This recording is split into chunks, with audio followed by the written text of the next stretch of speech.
You've just finished your pitch. The prospect nods, smiles, and then delivers the line that kills the deal. "This looks great, but I need some time to think it over." Then you never hear from them again. This happens because traditional, pushy sales methods work against human biology. When you pressure a prospect, their brain interprets it as a threat. They enter fight or flight mode and emotionally shut down to protect themselves.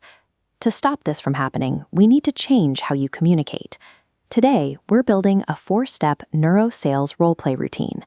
This is a framework designed to work with human behavior, keeping your prospect comfortable and open.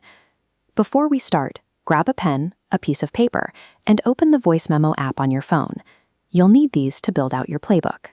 By replacing your instinct to push with behavioral science, you will stop chasing dead leads and start having conversations that actually close deals and multiply your income. Step 1. Look at your notepad. Write down your exact target income, and right below it, write this question: who's got my money? Taking responsibility for your wealth means you stop making excuses about your current situation. Instead, you actively hunt for qualified buyers, the specific people holding the capital you need. As you start doing this, you'll hear a lot of opinions. You must strictly avoid taking financial or sales advice from anyone who struggles with money or has given up entirely. Find one successful mentor who consistently creates wealth, regardless of economic conditions. Model your approach entirely on their proven strategies. Once you filter out the noise of unqualified advisors and focus on those holding capital, you have the right mindset to enter a sales conversation. Step 2. When it's time to actually present, sit down. Standing over a seated prospect creates a physical dynamic of intimidation, putting them on defense. Sitting removes your physical threat, creating an environment where the prospect feels safe enough to communicate. In one trial, a salesperson making this single adjustment increased his bottom line results by 62%. Notice the diagram. The chin stroke indicates the prospect is actively making a decision. Dropping their hand and leaning forward into seated readiness is a strong buying signal. Conversely, transitioning to a rigid, arms-crossed position means they are resisting, requiring immediate adjustment. One major warning: as you try to get comfortable, never slouch in your prospect's chair.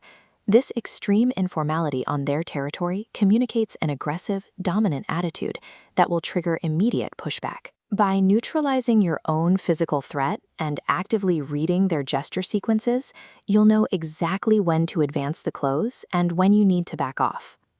Step 3. Pick up your phone, open that voice memo app, and record yourself delivering the standard opening hook of your presentation. Listen back. Do you sound overly enthusiastic? If so, you've fallen into the hype trap. Sounding like a classic high-energy salesperson instantly alerts the prospect that they are being pitched, and their defenses will go straight up. Take a look at these two waveforms. Avoid the jagged, packed red line of a high-pressure pitch. Instead, aim for the smooth, rolling blue line below it.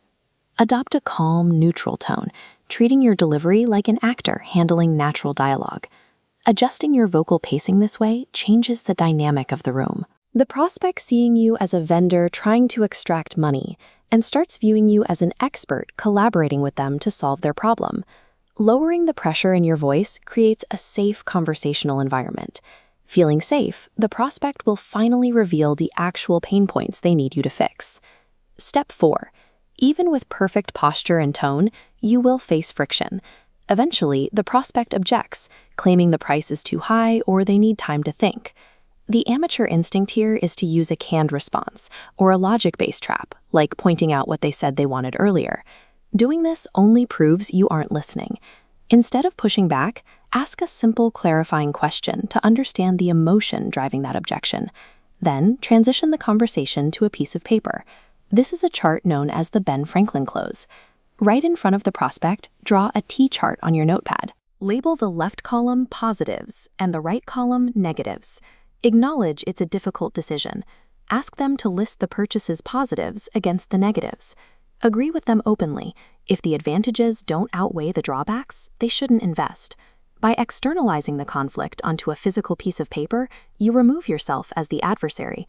You transform a hostile objection into a joint problem-solving exercise. You now have a fully constructed neuro-sales playbook.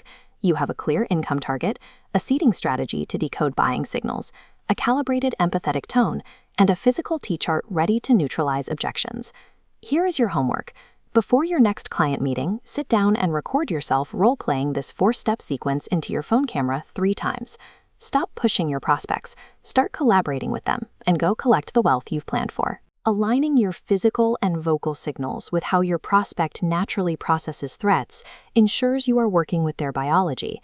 When you use these tools to move from an adversary to a collaborator, your income will reflect the value of that connection.